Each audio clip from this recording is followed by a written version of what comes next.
6 মেদিনীপুর শহরের লোধা স্মৃতি ভবনে we the forum for pleading justice নামক সংস্থার আহ্বানে সাড়া দিয়ে মেদিনীপুর শহরে শুধু নয়, পশ্চিম মেদিনীপুর, পূর্ব মেদিনীপুর, ঝাড়গ্রাম, বাঁকুড়া ও পুরুলিয়া জেলার যোগ্য, বঞ্চিত, চাকরিহারা শিক্ষক শিক্ষিকারা এক গণ কনভেনশনে মিলিত হয়েছিলেন এবং এই কনভেনশনের মূল বক্তা ছিলেন মাদ্রাসা সার্ভিস কমিশনকে তৃণমূল সরকার যেখানে কবরে পাঠিয়ে দিয়েছিল সেই সুপ্রিম রায়ের বিরুদ্ধে যিনি লড়াই করে মরা কেস বাঁচিয়ে এনে মাদ্রাসা সার্ভিস কমিশনকে পুনরুজ্জীবিত করেছেন, পুনরায় চালু করেছেন, 7 বছরের শিক্ষকদের নিয়োগ করেছেন, সেই এজারুল হক মন্ডল মহাশয়,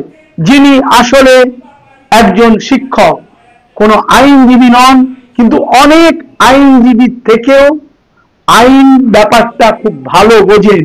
তিনি এসেছিলেন যোগ্য, বঞ্চিত শিক্ষক শিক্ষিকাদের চাকরি ফিরিয়ে দেওয়ার আন্দোলনে সামিল হতে।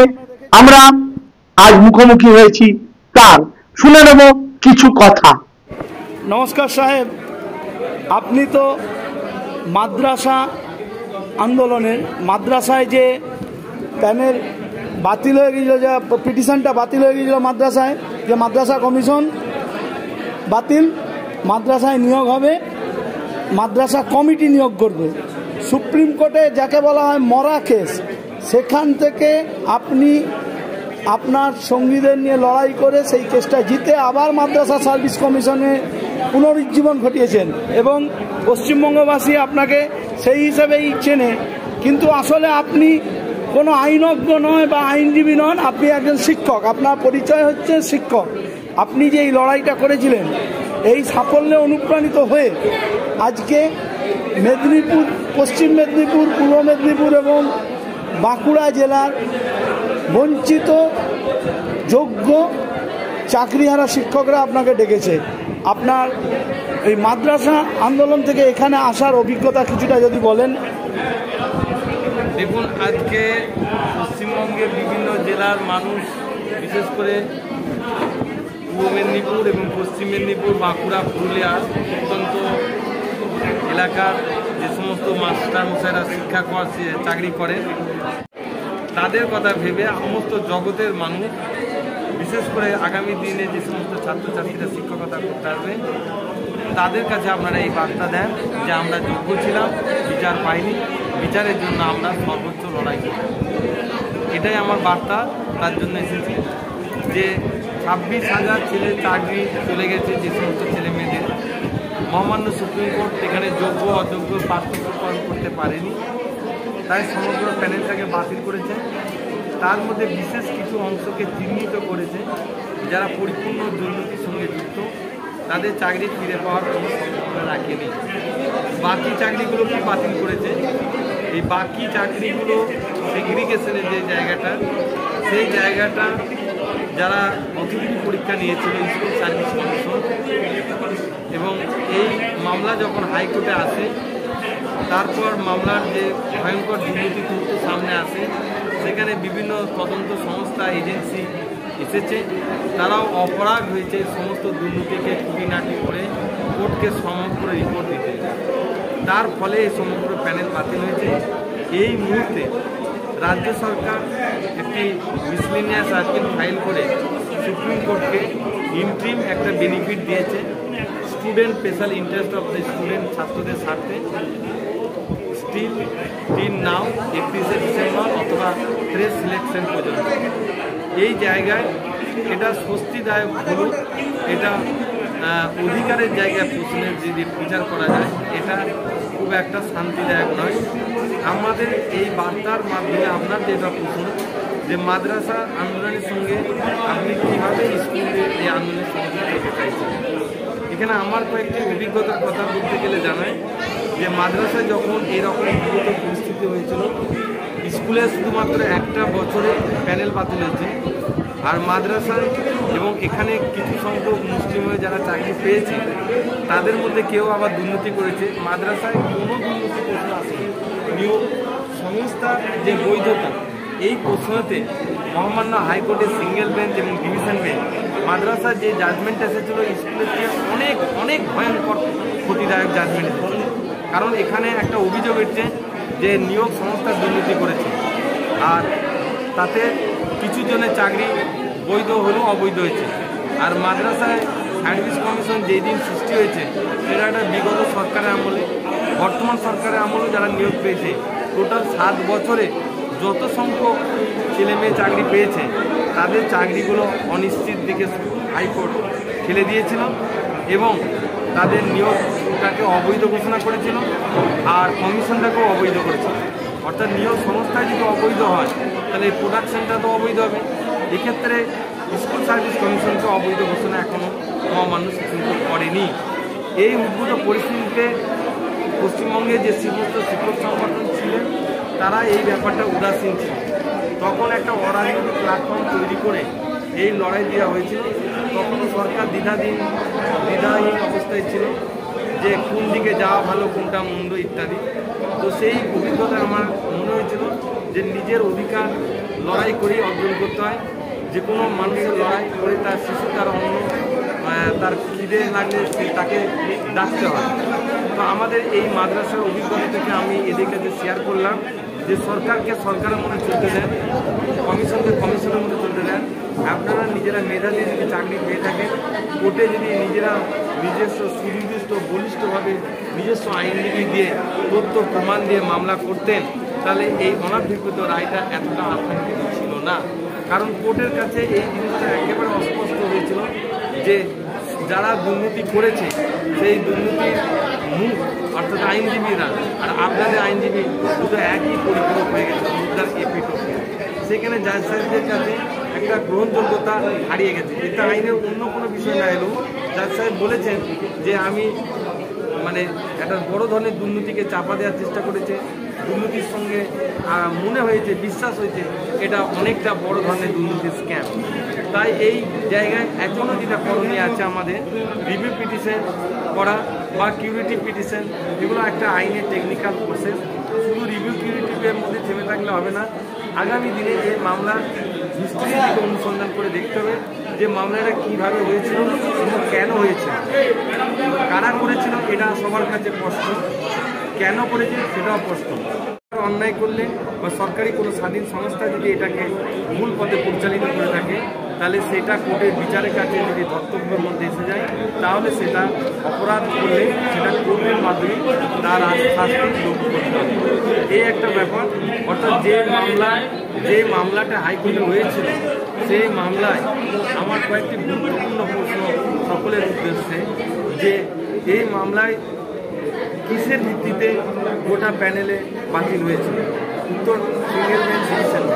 কিন্তু আমি মামলা অনুসন্ধান করে দেখলাম যে সরকার একে বিভিন্ন সময় বিভিন্ন রকম, অর্থাৎ সরকার মিনস এসএসসির কথা বারবার বলতে চাইছি, বিভিন্ন সময় বিভিন্ন রকমভাবে তথ্য পরিবেশন করেছে। তাতে অনেকে বিভ্রান্ত হয়েছে, ব্যক্তিগত কারো নিজস্ব চাহিদাকে পরিপূর্ণতা হয়েছে। কেউ ভেবেছে যে একটা কাউন্সিলিং এই স্তর পর্যন্ত সঠিক, পরবর্ত কাউন্সিলের স্তর পর্যন্ত বেটি। আপনি বলছেন সরকার বিভিন্ন সময় বিভিন্ন তথ্য পরিবেশন করেছে, এসএসসি যে বারবার তথ্য করছেন, এসএসসি চেয়ারম্যান কি ক্রিমিনাল অফেন্সের মধ্যে পড়েন না? অবশ্যই পড়ে। যে এখন এই মামলার যে সিবিআই মামলাটি চলছে সেটা ক্লোজ হয়ে যায়নি, এটা সিভিল ম্যাটারে পার্টটা ক্লোজ হয়েছে। তো সেই পোর্শনটা এখনও বিচারাধীন।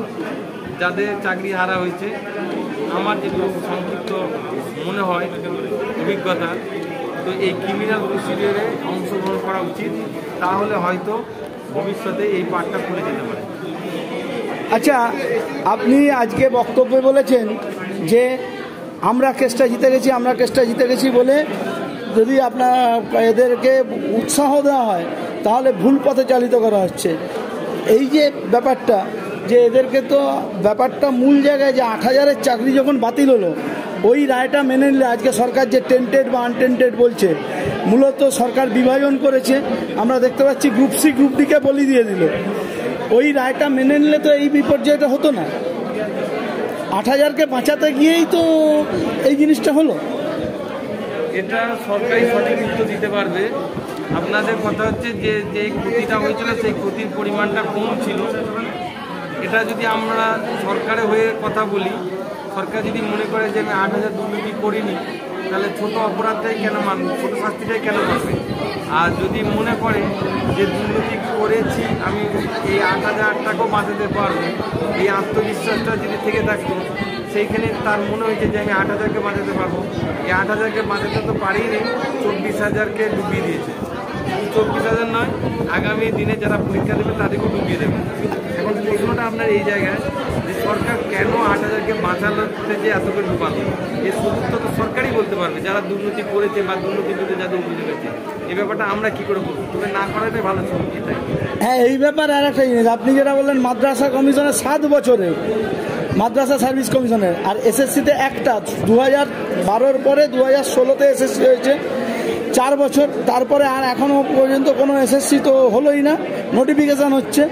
তা এটা কি শিক্ষা ব্যবস্থাটাকে সুকৌশলে বেসরকারিকরণের একটা চক্রান্ত নয়? আপনি এই যে দুটো আন্দোলন যে দেখলেন, আপনি যে দুটো লড়ছেন, দেখুন কলকাতা বা শহরাঞ্চলে ছাত্রদের মাধ্যমিকের রেজাল্ট কিন্তু সেরকম উল্লেখযোগ্য নেই, যা আছে গ্রামাঞ্চলে। তাহলে শিক্ষা ব্যবস্থাটাকে সুকৌশলে বেসরকারিকরণের চক্রান্ত নয় কি এটা? দেখুন, সহজ কথা উত্তর বললে বলা যাবে হ্যাঁ, কিন্তু এই বেসরকারিকরণের দোষ তো সরকারের উপরে চাপিয়ে দিলে হবে না। শিক্ষা জগতে বেসরকারি না, এখন প্রতিটা সেক্টরে বেসরকারি হচ্ছে। আমরা শিক্ষক হয়েও যদি সরকারি সেক্টরগুলোতে নিজেদের ছেলেমেয়েকে না পড়াতে পারি, আমরা তো যারা পড়েছিলাম আমাদের সময় শিক্ষকদের ছেলেমেয়ে আমাদের সাথে পড়তো, কিন্তু দুর্ভাগ্য আমাদের ছেলেমেয়েগুলো আমরা স্কুলে পড়াই না। কেন এটা হয়েছে তার গাফলতি, তার সব স্তরে কী মূল্যায়ন করা উচিত।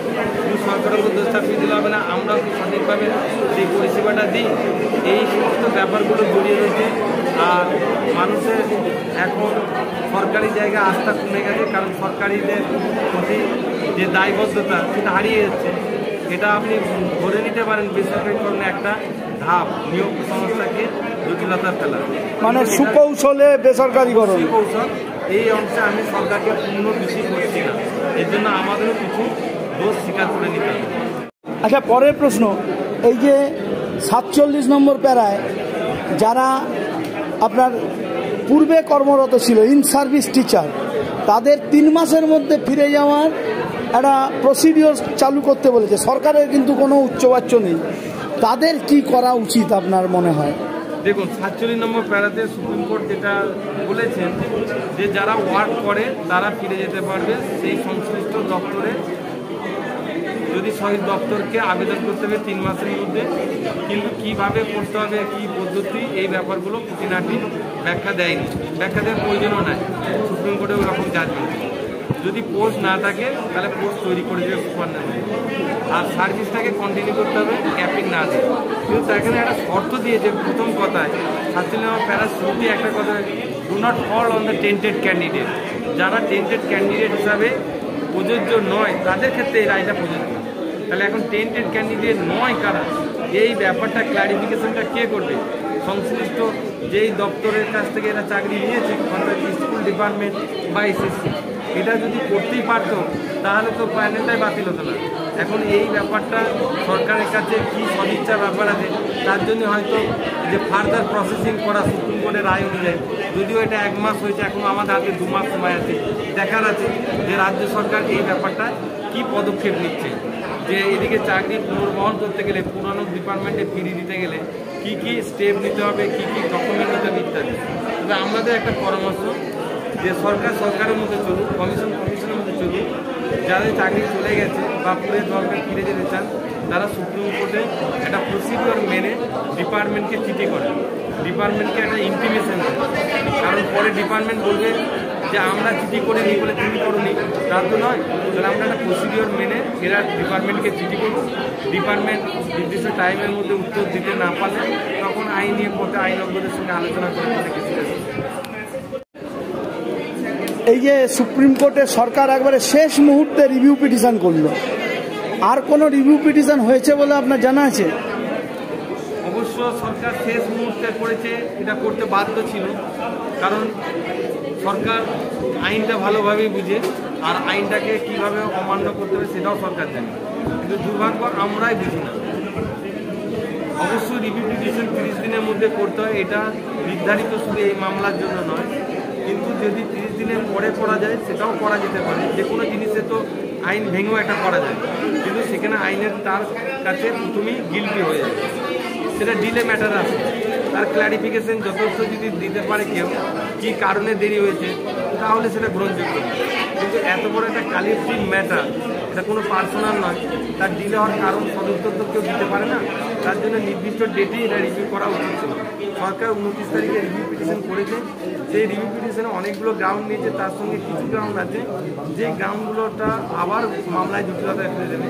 গ্রুপ সি গ্রুপ ডিকে আবার চেয়েছে সরকার যে এক্সটেনশন করতে, আবার যে প্রসেসটা চেয়েছে সেই প্রসেসটাকে এই মুহূর্তে এক্সামিনেশন সরকারের কাছে সম্ভব নয়, কারণ বিভিন্ন তার পদ্ধতিগতভাবে জটিলতা আছে। তার জন্য আবার এক্সটেন্ড চেয়েছে। মহামান্য সুপ্রিম কোর্ট সেই এক্সটেনশনটা দিতেও পারে আগামী 1 বছর, আরও 1 বছর এক্সট্রা। কিন্তু সবচেয়ে আমার যেটা প্রশ্ন, যে এই রিভিউ পিটিশনের সারবত্তাটা নষ্ট হয়ে গেছে MA ফাইলে।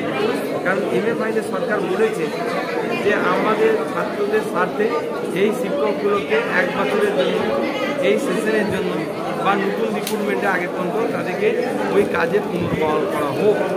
এই দাবির সাথে সাথে সুপ্রিম কোর্ট দাবিটা মান্যতার সঙ্গে শর্ত আরোপ করে দিয়েছে এসএসসিকে, যে নির্দিষ্ট সময় নির্দিষ্ট সমীকরণের মধ্যে তাকে পরীক্ষা নিতে হবে। এই পরীক্ষা নেওয়া হওয়া মানেটাই দাঁড়ায় এই রায়টাকে মেনে নিও। তাহলে রায় যদি মেনেই নিই, একদিন 17 তারিখে রায় মানলাম, আবার 29 তারিখে এসে কোর্টে এসে বললাম না না না না জাজ সাহেব ভুল হয়েছে, আমরা পরীক্ষা নেবো না, আমরা আবার রায়টাকে চ্যালেঞ্জ করলাম। এই যে সরকারের অস্থিরতা চিন্তাভাবনা বিভিন্ন সময় বিভিন্ন এভিডেভিডে দিয়েছে, এই প্যানেলকে আরও জটিলতা তৈরি করেছে। আচ্ছা, এই যে বললেন যে মিসলেনিয়াস করে দিয়েছে, মানে সুপ্রিম কোর্টের রায়টা মেনে নিয়েছে, দিয়ে রিভিউ পিটিশন করছে, আর আপনি বলছেন 2026-এর ডিসেম্বর অবধি এটাকে এক্সটেনশন, মানে ভোট অবধি টেনে নিয়ে যাওয়া। সে তারপরে কি হবে না হবে, পরের সরকার কি করবে না করবে। তা এখানে কি এই যে পরীক্ষা নেওয়ার কথাটা বলা হচ্ছে, আবার বলেছে 31শে মের মধ্যে আমরা প্রসেসিং শুরু করছি, পরীক্ষা কি দিতেই হবে? কাদের ক্ষেত্রে? কাদেরকে দিতে হবে? যে দিতে চাইবে তাকে দিতে হবে। আর যদি সবাই না দেয় তখন কি হবে? যে দেবে না সে চাকরি পাবে না। মানে আর ও না, যে দেবে না কাদের মধ্যে, ওই 22 লক্ষের মধ্যে না 22 লক্ষের মধ্যে না? এতটা আইনের ব্যাখ্যা আমি বলতে পারবো না। মূলত 2016 সালে যারা পরীক্ষা দিয়েছিল, অর্থাৎ এই প্যানেলটাকে নিয়ে কেস, হ্যাঁ, তাহলে এরাই পরীক্ষা ক্যান্ডিডেট যারা ছিল তারা দিতে পারবে। কিন্তু এখানে একটা জটিলতা তৈরি হয়েছে। জটিলতা হচ্ছে 49 নম্বর প্যারাতে, যে এখানে বলেছে যে যারা চাকরি করেছে তাদেরকে একটা গ্রাউন্ডে রিল্যাক্সেশন দিচ্ছে, এজ রিল্যাক্সেশন। আমার প্রশ্ন, যখন এই বিজ্ঞাপনটা হবে আবার মামলা হতে বাধ্য। যারা চাকরি পেল তাদেরকে কোর্ট সহানুভূতি দেখালো এজ রিল্যাক্সেশন। তাহলে যারা চাকরি এই প্যানেলে যারা প্রকৃত যোগ্য 26,000, প্রকৃত যোগ্য 26,000, 20,000 নয়, 20,000 যোগ্য তারা চাকরি করছে, আর 6,000 অযোগ্য তারাও চাকরি করছে। অযোগ্যদের বদলে 6,000 যোগ্য ছিল। অর্থাৎ আমি বলতে চাইছি 22 লাখের মধ্যে 26,000 যোগ্য খুঁজতে। মানে আপনি চাইছেন 22 লাখের মধ্যে 26,000 যোগ্যের ওএমআর সিট পাবলিক। হ্যাঁ, এবারে এটা ক্যাটাগরি সাবজেক্ট ওয়াইজ চেঞ্জ হতে পারে। 9-10 ক্ষেত্রে হয়তো কমের ভেতরে কম, 2 লাখের ভেতরে যোগ্য বেরোবে। মানে টোটালটা আমি কালেকটিভলিভাবে বলছি, যেহেতু ওরা কালেকটিভলিভাবে পানিশমেন্ট দিয়েছে, ইন্ডিভিজুয়াল জাস্টিস দেয়নি, তো সেই ক্ষেত্রে আমি বলতে চাইছি তাহলে যারা পরীক্ষা দিয়েছিল 16 সালে তাদের তো বসার রাইট আছে। তারা যদি ওই শর্তটা সার্ভিসম্যানদের ক্ষেত্রে দেওয়ালো না, ওখানে তো বলেছে কোনো বয়সের বার থাকবে না, সেটা ইন সার্ভিসের ক্ষেত্রে। ইন সার্ভিসের ক্ষেত্রে তাহলে যারা সার্ভিসটা পায়নি তারা তো বসতেই পারছে না। তাহলে এই জাজমেন্টে কোথায় পূর্ণাঙ্গ জাস্টিস হবে? এটাই হচ্ছে এই মামলার সবচেয়ে, আমার চিন্তা ভাবনার সবচেয়ে ফল্ট পয়েন্ট এইটাই। মানে আবার কেস হবে বলছেন? এইটাই হচ্ছে এই মামলার মূল মামলা খোলার রাস্তা। তার জন্য আমরা ওয়েট করে আছি। কালেক্টিভলি যে পানিশমেন্ট দিয়েছে সিভিল লাইবিলিটির উপরে, ইন্ডিভিজুয়াল জাস্টিসকে যে জাস্টিফিকেশন আনা হয়নি, এই পয়েন্টটা আমরা নিয়েছি। আর 311 সেকশন আর্টিকেল এটাও নিয়েছি। এখন এই কালেক্টিভ পানিশমেন্ট আর ইন্ডিভিজুয়াল জাস্টিসে ডিস্টিংগুইশড একটু আপনাকে বললে ভালো হবে। এই মামলাটা একটা টুইস্টেড মামলা হয়ে আছে এবং এই মামলা সম্পর্কে অনেকেই জানতে চায়নি যে যখন এই মামলাকে প্যানেলটাকে ডিস্ট্রয়েড করা হয়েছে কোর্টে বলছিল না, মানে according to SSC with affidavit, তো তারপরও অলরেডি অনেকগুলো কাউন্সিলিং হয়েছে। তো সেই কাউন্সিলিং অনুযায়ী চাকরি পেয়েছে, নাম্বার অফ ভ্যাকেন্সি আছে তাই কাউন্সিলিং হয়েছে। কিন্তু কাউন্সিলিংয়ের সঙ্গে প্যানেলের ইরেগুলারিটি বা এলিজিবিলিটি কোনো রিলেশন নাই, কারণ প্যানেল যখন তৈরি হয়ে যায় তখনই করাপশন হয়। কাউন্সিলিংটা নাম্বার অফ ভ্যাকেন্সি অনুযায়ী টেনে টেনে নিয়ে যায়, ভ্যাকেন্সি থাকলে কাউন্সিলিং এগিয়ে যাবে, নাহলে স্টপ হয়ে যাবে। সেটা হচ্ছে নাম্বার অফ ভ্যাকেন্সি অনুযায়ী মিসম্যাচ। এখন আমার যে প্রশ্ন যে কাউন্সিলিংয়ের একটা স্তরের পর 3 নম্বর কাউন্সিলিং পর যে সমস্ত কাউন্সিলিংগুলো হয়েছিল এসএসসি, সেই কাউন্সিলিং কি এসএসসি স্বতঃস্ফূর্তভাবে ভ্যাকেন্সি ওপেন হয়েছে বলে করেছে না কোর্টের রায়তে করেছে? যদি কোনো কোর্টের রায়তে, যদি কোর্টের কোনো রায়তে কাউন্সিলিং হয়ে থাকে, যদি কোনো কোর্টের রায়তে কাউন্সিলিং হয়ে থাকে, 3বার বললাম, যদি কোনো কোর্টের রায়তে কাউন্সিলিং হয়ে থাকে বিশেষ কোনো ক্যান্ডিডেটকে বিশেষ কোনো উকিল দ্বারা, সেই কাউন্সিলিংয়ে কমিশন তাকে কিভাবে চাকরি দিয়েছে? 100 জন মামলা করে 25 জন চাকরি পেয়েছে, অর্থাৎ 75 জনকে কমিশন চাকরি দেয়নি। সেই সময় কিন্তু ওএমআর ডিস্ট্রয়েড হয়নি, তাহলে তাদের চাকরিটা কিভাবে হয়েছে এই ব্যাপারটা আর একবার জাস্টিফিকেশন করা দরকার। দোষ আছে। আচ্ছা, আপনি আজকে সবাই একটা কথা বললেন যে বাঙ্কশাল কোর্টে যে সিবিআই এর ক্রিমিনাল মামলাটা চলছে, সেখানে এই চাকরি প্রার্থীরা পার্টি হলেও তাদের চাকরি বাঁচার একটা সম্ভাবনা আছে। আপনার তো মাদ্রাসা কোর্টের যে মাদ্রাসা মামলার যে অভিজ্ঞতা, সেই অভিজ্ঞতা থেকে বলেছেন আপনারা কি পরবর্তীকালে এই অবলম্বন করতে পারেন? প্রশ্ন বুঝলাম না, বলেন। বাঙ্কশাল কোর্টে সিবিআই এই রিভিউ পিটিশনের পর যদি কিছু না হয়, তাহলে কি পরবর্তীকালে এদের বাঁচার জন্য এটা মামলায় পার্টি হতে পারে এরা, এই বঞ্চিত যোগ্য শিক্ষকেরা? বঞ্চিত যোগ্য হারাদের চাকরির জন্য আমি আজকে কয়েকটি কথা বলেছি, সেটা শুধু বাঙ্কশাল কোর্টের ব্যাপার নয়। যে এই চাকরি হারানোর জন্য প্রথমত নিজেদের আত্মসমীক্ষা করতে হবে। কেন সমাজের সর্বস্তরের মানুষ আমাদের পাশে নেই? কারণ আমরা শিক্ষকতা পেশার সঙ্গে সমাজের নারী সম্পর্ক ছিন্ন করেছি। 2, এই মামলাকে রিওপেন করার জন্য সুপ্রিম কোর্টে যে আমাদের মামলায় কোথায় কোথায় ঘাটতি ছিল সেইগুলোকে টুপি বিচ্ছিন্ন সংশোধন করে মামলার জায়গায় মামলা করতে হবে। যদি প্রয়োজন হয় হাইকোর্ট, প্রয়োজন সুপ্রিম কোর্ট, প্রয়োজন হয় বাঙ্কশাল কোর্ট, রিট ফাইল হোক, মিসলেনিয়াস ফাইল হোক, কিউরিটিভ হোক, যে কোনোভাবে ব্যাপারটাকে ভাবতে হবে।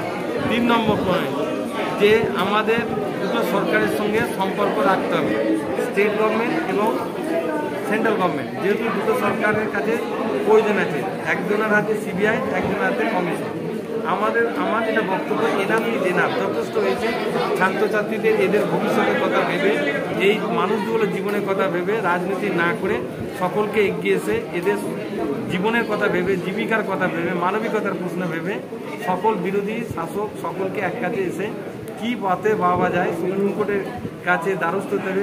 ভারতবর্ষের অনেক বিখ্যাত ব্যক্তি রাজ্য আছে, তারা স্টেট গভর্নমেন্ট একটা মনিটরিং কমিটি করে, সার্ভে কমিটি তৈরি করে কীভাবে করা যাবে রিপোর্ট তৈরি করে সুপ্রিম কোর্টের কাছে, চিফ জাস্টিসের কাছে আবেদন করতে পারে কীভাবে করা যায়, কোনো স্তরীয় কমিটি তৈরি করে কিনা, আর একবার পুনর্মূল্যায়ন করা যায় কিনা।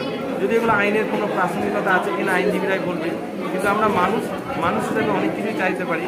এটা কোনো আইনজীবী নয়, আইনজীবী তো হয়তো আইনের পাতায় পাবে না, কিন্তু এটা তো তার পরিবারও হয়েছে যে এত বড় দিনের আলোর মতো প্রমাণ্য সঠিক চাকরি চলে যাচ্ছে। বেঠিকরাও যেমন চাকরি দুর্নীতি করেছে, এটাও যেমন সত্য কথা। একটা দশমিকও দুর্নীতির সঙ্গে যুক্ত নয়, পার্সেন্টেজ কোনো পার্সেন্টেজ, তার চাকরি চলে যাচ্ছে। আমি হাও করে কান্না করার ছাড়া কিছু নয়। যদি আজকে দুই সরকার এদের উপরে বিচার না দেয়, তাহলে দুই সরকার থাকতে পারে, কিন্তু মানুষ হিসেবে তাদের ক্ষমা করবে না, আর ইতিহাসও ক্ষমা করবে না। আমরা একজন মানুষ, তাই মানুষের বিপদের পাশে এসে দাঁড়াতে চাইছি। পরামর্শ সময় অনুযায়ী যেটা প্রয়োজন হবে সেটা দেবো, যারা হারিয়েছে তারা সেটা মূল্যায়ন করবে। একেবারে শেষ প্রশ্ন, আপনাদের যে we the forum for pleading justice এই সংগঠনটা বা ওয়েলফেয়ার সোসাইটিটা, এটা কি ওই মাদ্রাসা সার্ভিস কমিশন যখন মামলাটা হয় তখনই গঠন করেছেন না তারপরে হয়েছে? না, এই we the forum for pleading justice এটা শুধু এসএসসি নয়, ফোরাম মিনস বড় প্ল্যাটফর্ম। হ্যাঁ, না, সেখানে ডিবেট আছে। প্লিডিং জাস্টিস, আমরা জাস্টিস শুধু এসএসসির ক্ষেত্রে নয়, সমাজের বিভিন্ন না এসএসসির জন্য বলছি না, আমি বলছি মাদ্রাসা কমিশনের যখন আইন মাদ্রাসার পরে আমরা যেটা করেছিলাম সেটা হচ্ছে বেঙ্গল মাদ্রাসা এডুকেশন ফোরাম, তারই কোলাবোরেশনে এটা খোলা হয়েছে। হ্যাঁ, সেইটাই জানতে চেয়েছি। এবং সেই ফোরামই আজকে অবশেষে এদেরকে আইনি মাদ্রাসা এডুকেশন ফোরামই উই দ্য ফোরামকে পূর্ণ না উই দ্য ফোরাম অবশেষে আজকে যোগ্য চাকরিহারাদের পাশে এসে দাঁড়ালো, তারা সহায়তা চাইলো। কারণ এর আগে আমরা দেখেছি ময়দানের বটতলায় বহু সংগঠন হয়ে প্রচুর টাকা কালেকশন হয়েছে, কিন্তু আপনার আজকের বক্তব্যে শুনলাম, দেখুন যতক্ষণ না কেস হচ্ছে ততক্ষণ টাকা নিতে পারবো না। কারণ আপনারা টাকার জন্য না, আপনারা জাস্টিস দিতে চান এবং বলছেন যে আমরা জাস্টিস পেতে পারি, একটা আশা আছে, তাই তো? দেখুন, নামের সাথে জাস্টিস আছে। আমি যদি একই চাকরি হারা তারপর আবার চাকরি হারাদের কাছে পকেটে হারাচ্ছি, এটা অমানবিক। আমাদের কেস করার কোনো মেন্টালিটি নেই, কিন্তু কেসের জন্য কিছু প্রয়োজন আছে, টাকার জন্য কেস নয়, লড়াইয়ের জন্য কেস দরকার আছে, টাকাটা মুখ্য বিষয় নয়। আচ্ছা, একেবারে শেষ, আপনি কি নাগরিক সমাজ, ঠিক প্রথমেই বলছিলেন যেটা শেষ করবো, আপনি মুর্শিদাবাদ থেকে এসেছেন মেদিনীপুর, আবার মুর্শিদাবাদ ফিরে যাবেন এতজনের জন্য, কিন্তু নাগরিক সমাজের সেরকম ইনভলভমেন্ট পাচ্ছেন না। এটা প্রথমেই বলেছি, এটা আমাদের আত্মসমীক্ষা করতে হবে চাকরি হারাদের, যে আমরা নাগরিক সমাজকে কেন আনতে পারি। শাসক বিরোধী এটা বিষয় নয়, এটা হচ্ছে সামাজিক বিষয়, মানবিকতার বিষয়। শাসকের বিরুদ্ধে লড়াই নয়, বিরোধীর পক্ষে লড়াই নয়, এটা ন্যায় নীতির লড়াই, ছাত্রদের স্বার্থের লড়াই। এখানে নাগরিক সমাজকে আমরা ইনভলভ করতে পারিনি। আমাদের এটা ব্যক্তিকেন্দ্রিক লড়াইতে আমাদের নেতৃত্বগুলো পরিচালিত করেছে, যারা এদিকে পরিচালিত করেছে তাদের চিন্তাভাবনা আত্মকেন্দ্রিক ছিল, কুটিগত ছিল। বড় জায়গা কারণ ওখানে টেন্টেডরা মিশেছিল, সেটা তো দেখা যাচ্ছে। অনেক অনেক ধন্যবাদ আপনাকে। নিয়ে আসতে হবে, নাগরিক সমাজকে আনতে হবে, অবশ্যই। এটাই আপনার সমাজের কাছে বার্তা। অবশ্যই সকল মানুষ আসবে। অনেক অনেক ধন্যবাদ।